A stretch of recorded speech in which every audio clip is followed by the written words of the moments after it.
दोस्तों, SS studio 1.0 में आपका स्वागत है। आज हम कक्षा 10 के रसायन विज्ञान टॉपिक अम्ल क्षार तथा लवण से कुछ महत्वपूर्ण बहुविकल्पी क्वेश्चनों को लेके आए हैं, जो आपके यूपी बोर्ड पेपर 2023 के लिए काफ़ी इम्पोर्टेंट साबित होंगे। चलिए वीडियो को स्टार्ट करते हैं। आज का पहला क्वेश्चन है, निम्नलिखित में से कौन सूचक की तरह इस्तेमाल नहीं किया जा सकता। पहला ऑप्शन है हल्दी, दूसरा ऑप्शन है मेथिल ऑरेंज, और तीसरा ऑप्शन है फिनाल्फथेलिन, और चौथा ऑप्शन है मूली। तो दोस्तों, इसका सही ऑप्शन हो जाएगा ऑप्शन नंबर डी। जो मूली होता है, इसको सूचक की तरह इस्तेमाल नहीं किया जा सकता। ऑप्शन नंबर डी सही हो जाएगा। चलते हैं अगले क्वेश्चन की ओर। अगला क्वेश्चन है, निम्नलिखित में से कौन गंधीय सूचक नहीं है। पहला ऑप्शन है वैनिला, दूसरा ऑप्शन है प्याज, तीसरा ऑप्शन है शकरकंद, और चौथा ऑप्शन है लौंग का तेल। तो इसका सही ऑप्शन हो जाएगा दोस्तों ऑप्शन नंबर सी, शकरकंद। ये गंधीय सूचक नहीं है। चलते हैं अगले क्वेश्चन की ओर। अगला क्वेश्चन है, निम्नलिखित में से कौन द्विक्षारकीय अम्ल है। पहला ऑप्शन है HCl, दूसरा ऑप्शन है H3PO4, और तीसरा ऑप्शन है HNO3, और चौथा ऑप्शन है H2SO4। तो इसका सही ऑप्शन हो जाएगा दोस्तों ऑप्शन नंबर डी, H2SO4। ये द्विक्षारकीय अम्ल होता है। चलते हैं अगले क्वेश्चन की ओर। अगला क्वेश्चन है, पोटास एलम होते हैं।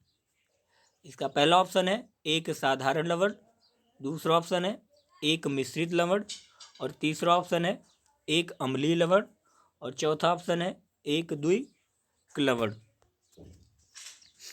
तो इसका सही ऑप्शन होगा ऑप्शन नंबर डी, एक द्विक लवण। चलते हैं अगले क्वेश्चन की तरफ। अगला क्वेश्चन है, निम्नलिखित में कौन प्रबल लवण है। पहला ऑप्शन है NaCl, दूसरा ऑप्शन है CaCl2, तीसरा ऑप्शन है BaSO4, और चौथा ऑप्शन है LiCl। तो इसका सही ऑप्शन होगा दोस्तों ऑप्शन नंबर ए, NaCl सबसे प्रबल लवण है इनमें से। चलते हैं अगले क्वेश्चन की तरफ। अगला क्वेश्चन है, निम्नलिखित में से कौन एक से अधिक अम्लीय लवण बनाएगा। इसका पहला ऑप्शन है CH3COOH, दूसरा ऑप्शन है H3PO4, और चौथा ऑप्शन है तीसरा ऑप्शन है CH3CH2COOH, और चौथा ऑप्शन है ZnO। तो इसका सही ऑप्शन हो जाएगा दोस्तों ऑप्शन नंबर बी, H3PO4। चलते हैं अगले क्वेश्चन की तरफ। अगला क्वेश्चन है, निम्नलिखित में से कौन एक से अधिक अम्लीय लवण बनाएगा। ये क्वेश्चन रिपीट हुआ है। अगला क्वेश्चन है, एक विलयन किसी नीले लिटमस को लाल रंग में परिणित कर देता है, जो संभवतः विलयन का pH मान होगा। परिणित करना मतलब बदल देता है। तो इसका पूछ रहा है pH मान क्या होगा इस विलयन का। पहला ऑप्शन है 8, दूसरा ऑप्शन है 10, और तीसरा ऑप्शन है 12, और चौथा ऑप्शन है 6। तो इसका सही ऑप्शन हो जाएगा दोस्तों ऑप्शन नंबर डी, 6। जो अम्लीय विलयन होते हैं वो नीले लिटमस को लाल में बदल देते हैं, और इनका pH मान भी क्या होता है 7 से कम। अम्लीय का pH मान 7 से कम, और क्षारीय का pH मान 7 से अधिक होता है। चलते हैं अगले क्वेश्चन की तरफ।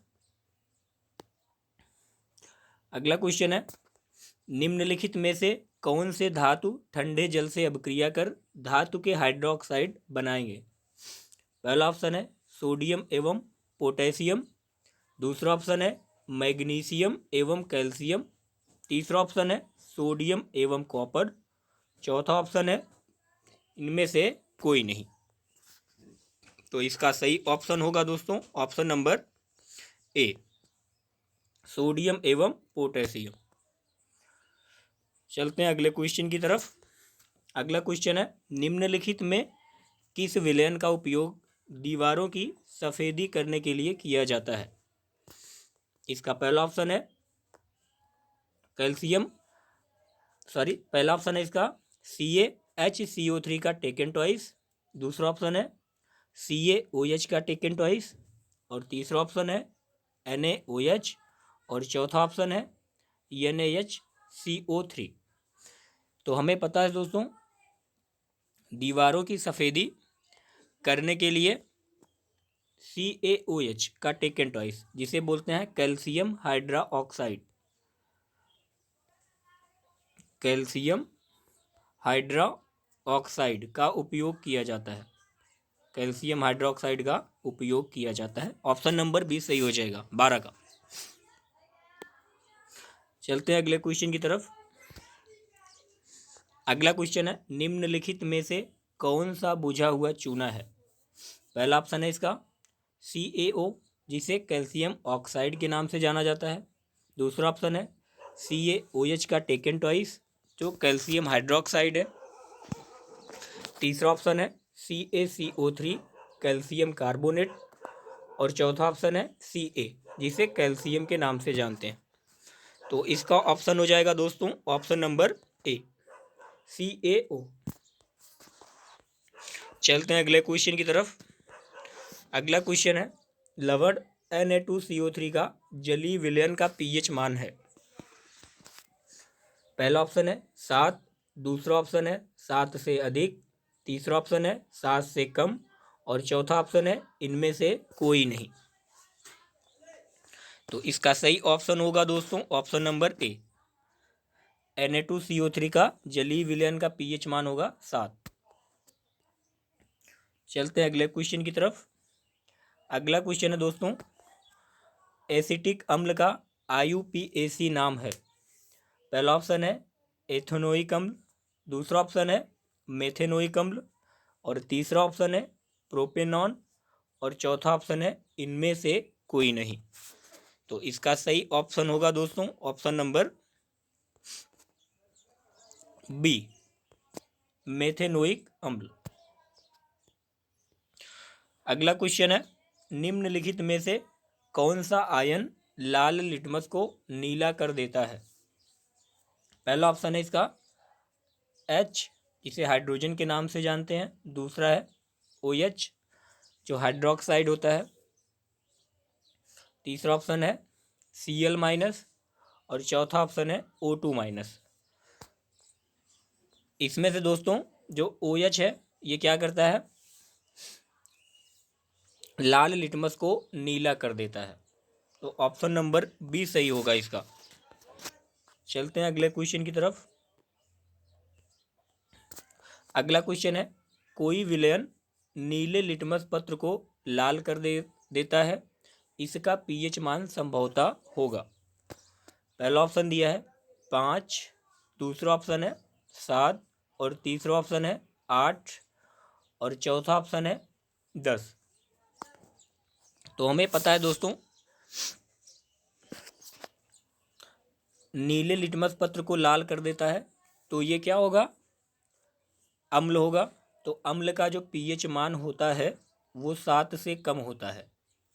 तो 7 से कम, तो इसमें ऑप्शन नंबर ए सही हो जाएगा 5। चलते हैं अगले क्वेश्चन की तरफ। ऑक्जेलिक अम्ल का प्राकृतिक स्रोत निम्नलिखित में कौन है। पहला ऑप्शन है संतरा, दूसरा ऑप्शन है टमाटर, तीसरा ऑप्शन है सिरका, और चौथा ऑप्शन है इमली। इस क्वेश्चन का मतलब यह है दोस्तों कि इनमें से किसमें हमें ऑक्जेलिक अम्ल की प्राप्ति होती है या ऑक्जेलिक अम्ल मिलता है, किसमें से। तो इसका सही ऑप्शन होगा दोस्तों ऑप्शन नंबर बी, टमाटर में। चलते हैं अगले क्वेश्चन की तरफ। अगला क्वेश्चन है प्लास्टर ऑफ पेरिस का रासायनिक सूत्र है। पहला ऑप्शन है CaSO4 इंटू 2H2O, दूसरा ऑप्शन है CaSO4 इंटू हाफ H2O, और तीसरा ऑप्शन है Na2CO3 इंटू, यहाँ पे इंटू रहेगा, इंटू 10H2O, और चौथा ऑप्शन है इनमें से कोई नहीं। तो इस क्वेश्चन का सही आंसर हो जाएगा option number B, CaSO4 into half H2O। ये होता है प्लास्टर ऑफ पेरिस का सूत्र। चलते हैं अगले क्वेश्चन की तरफ। अगला क्वेश्चन है दोस्तों, लिटमस विलयन जब ना तो अम्लीय होता है और ना ही क्षारीय, तब यह किस रंग का होता है? पहला ऑप्शन है इसका लाल, दूसरा ऑप्शन है नीला, तीसरा ऑप्शन है बैंगनी, और चौथा ऑप्शन है काला। तो दोस्तों इसका सही ऑप्शन होगा ऑप्शन नंबर सी, बैंगनी। चलते हैं अगले क्वेश्चन की तरफ। अगला क्वेश्चन है, किसी भी उदासीन विलयन का पीएच मान होता है। पहला ऑप्शन है 5, दूसरा ऑप्शन है 7, और तीसरा ऑप्शन है दोस्तों 14, और चौथा ऑप्शन है 0। तो ये हमें पता है दोस्तों, बहुत आसान सा क्वेश्चन है। किसी भी उदासीन विलयन का पीएच मान कितना होता है? 7 होता है। ऑप्शन नंबर बी सही हो जाएगा इसका। चलते हैं अगले क्वेश्चन की तरफ। अगला क्वेश्चन है, निम्नलिखित में से कौन लवण है? पहला ऑप्शन HCl, और दूसरा ऑप्शन है NaOH, और तीसरा ऑप्शन है K2SO4, और चौथा ऑप्शन है NH4OH। इसका सही ऑप्शन होगा दोस्तों K2SO4, ऑप्शन नंबर सी सही हो जाएगा। चलते हैं अगले क्वेश्चन की तरफ। अगला क्वेश्चन है, हमारे शरीर में पीएच कितने परास के बीच कार्य करता है? ये क्वेश्चन इंपॉर्टेंट है दोस्तों, इसको इंपॉर्टेंट कर लीजिएगा।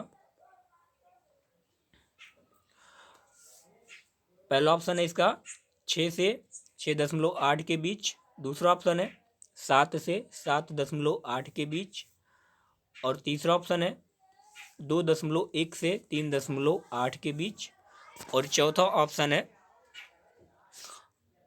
5.1 से 5.8 के बीच। तो इसका सही ऑप्शन हो जाएगा दोस्तों ऑप्शन नंबर बी, 7 से 7.8 के बीच कार्य करता है। चलते हैं अगले क्वेश्चन की तरफ। अगला क्वेश्चन है दोस्तों, बेकिंग पाउडर का अणुसूत्र क्या है? पहला ऑप्शन है इसका Na2CO3, और दूसरा ऑप्शन है CaCO3, और तीसरा ऑप्शन है NaHCO3, और चौथा ऑप्शन है NaNO3। तो हमें पता है दोस्तों, बेकिंग पाउडर का जो अणुसूत्र होता है वो होता है NaHCO3। इसका सही ऑप्शन सी हो जाएगा। चलते हैं अगले क्वेश्चन की तरफ। अगला क्वेश्चन है, निम्नलिखित में सेहत का कौन सा मान क्षारक विलयन का मान देता है? पहला है 2, दूसरा है 7, और तीसरा है 6, और चौथा ऑप्शन है 13। तो इसका सही ऑप्शन होगा ऑप्शन नंबर डी, 13। अगले क्वेश्चन की तरफ चलते हैं। अगला क्वेश्चन है, निम्नलिखित अम्लों में से कौन प्रबल अम्ल है? पहला ऑप्शन है लैक्टिक अम्ल, दूसरा ऑप्शन है एस्कर्बिक अम्ल, और तीसरा ऑप्शन है सल्फ्यूरिक अम्ल, और चौथा ऑप्शन है फार्मिक अम्ल। तो इसका सही ऑप्शन होगा ऑप्शन नंबर सी, सल्फ्यूरिक अम्ल। ये क्या है? प्रबल अम्ल है। चलते हैं अगले क्वेश्चन की तरफ। अगला क्वेश्चन है दोस्तों, सभी अम्लों में पाया जाता है। ऑप्शन ए है इसका ऑक्सीजन, ऑप्शन बी है हाइड्रोजन, ऑप्शन सी है कैल्शियम, और ऑप्शन डी है नाइट्रोजन। तो इसका सही ऑप्शन होगा दोस्तों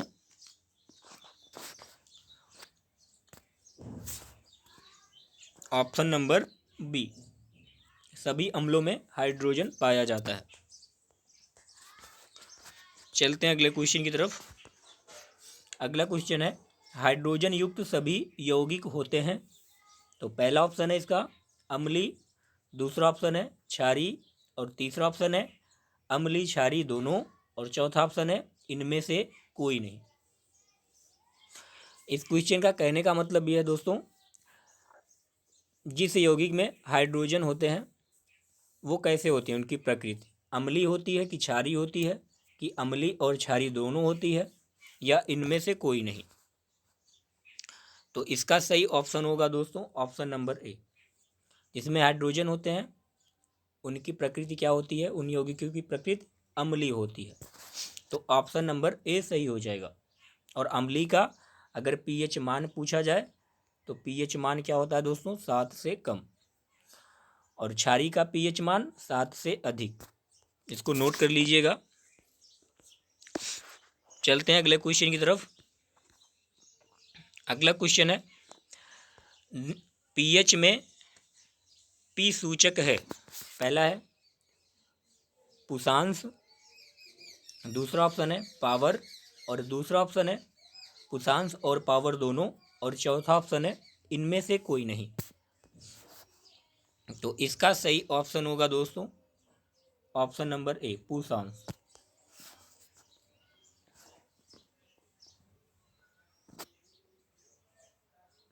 चलते हैं अगले क्वेश्चन की तरफ। अगला क्वेश्चन है दोस्तों एसिटिक अम्ल का प्राकृतिक स्रोत निम्नलिखित में से कौन है। पहला ऑप्शन है संतरा, दूसरा ऑप्शन है सिरका और तीसरा ऑप्शन है इमली और चौथा ऑप्शन है टमाटर। तो इस क्वेश्चन का सही आंसर हो जाएगा दोस्तों एसिटिक अम्ल का प्राकृतिक स्रोत होता है सिरका। ऑप्शन नंबर बी सही हो जाएगा। चलते हैं अगले क्वेश्चन की तरफ। अगला क्वेश्चन है दोस्तों सिट्रिक अम्ल का प्राकृतिक स्रोत है। पहला ऑप्शन है इमली, दूसरा ऑप्शन है टमाटर, तीसरा ऑप्शन है संतरा कामा नींबू, चौथा ऑप्शन है दही। सिट्रिक अम्ल का प्राकृतिक स्रोत। तो इस क्वेश्चन का सही आंसर हो जाएगा दोस्तों सिट्रिक अम्ल हमें खट्टे चीज़ों से मिलती है। तो यहाँ पे खट्टे फलों में मिलता है सॉरी। तो यहाँ पे पहला ऑप्शन होगा और सही ऑप्शन हो जाएगा ऑप्शन नंबर सी संतरा और नींबू, इन दोनों में सिट्रिक अम्ल पाया जाता है। चलते हैं अगले क्वेश्चन की तरफ। टार्टरिक अम्ल में इनमें से किसमें पाया जाता है। टार्टरिक अम्ल इनमें से किन में पाया जाता है। तो पहला ऑप्शन है इसका टमाटर, दूसरा ऑप्शन है इमली और तीसरा ऑप्शन है दही और चौथा ऑप्शन है सिरका। तो हमें पता है दोस्तों जो टमाटर होता है इसमें टार्टरिक अम्ल पाया जाता है। इसका सही ऑप्शन ए हो जाएगा। चलते हैं अगले क्वेश्चन की तरफ। अगला क्वेश्चन है दोस्तों इसको इम्पोर्टेंट कर लीजिएगा, पेपर के पॉइंट ऑफ व्यू से ये क्वेश्चन बहुत इंपॉर्टेंट है। क्वेश्चन है चींटी के डंक और नेटल के डंक में कौन सा अम्ल पाया जाता है। पहला ऑप्शन है सिट्रिक अम्ल, दूसरा ऑप्शन है लैक्टिक अम्ल और तीसरा ऑप्शन है एसिटिक अम्ल और चौथा ऑप्शन है मेथेनोइक अम्ल। इसका सही ऑप्शन होगा दोस्तों मेथेनोइक अम्ल, ऑप्शन नंबर डी। चलते हैं अगले क्वेश्चन की तरफ। अगला क्वेश्चन है दांतों का क्षय कब प्रारंभ होता है। पहला ऑप्शन है मुंह का पीएच मान जब 5.5 से अधिक होने पर, मुंह का पीएच मान 5.5 से कम होने पर, और तीसरा ऑप्शन है मुंह का पीएच मान 7 होने पर, और चौथा ऑप्शन है इनमें से कोई नहीं। तो इस क्वेश्चन का आंसर हो जाएगा ऑप्शन नंबर बी, मुंह का पीएच मान 5.5 से कम होने पर दांतों का क्षय होना प्रारंभ हो जाता है। चलते हैं अगले क्वेश्चन की तरफ। अगला क्वेश्चन है दोस्तों हमारे पेट जिसे उदर भी कहा जाता है, से कौन सा अम्ल उत्पन्न होता है? पहला ऑप्शन है ऑक्जेलिक अम्ल, दूसरा ऑप्शन है सिट्रिक अम्ल, तीसरा ऑप्शन है हाइड्रोक्लोरिक अम्ल, चौथा ऑप्शन है टार्टरिक अम्ल।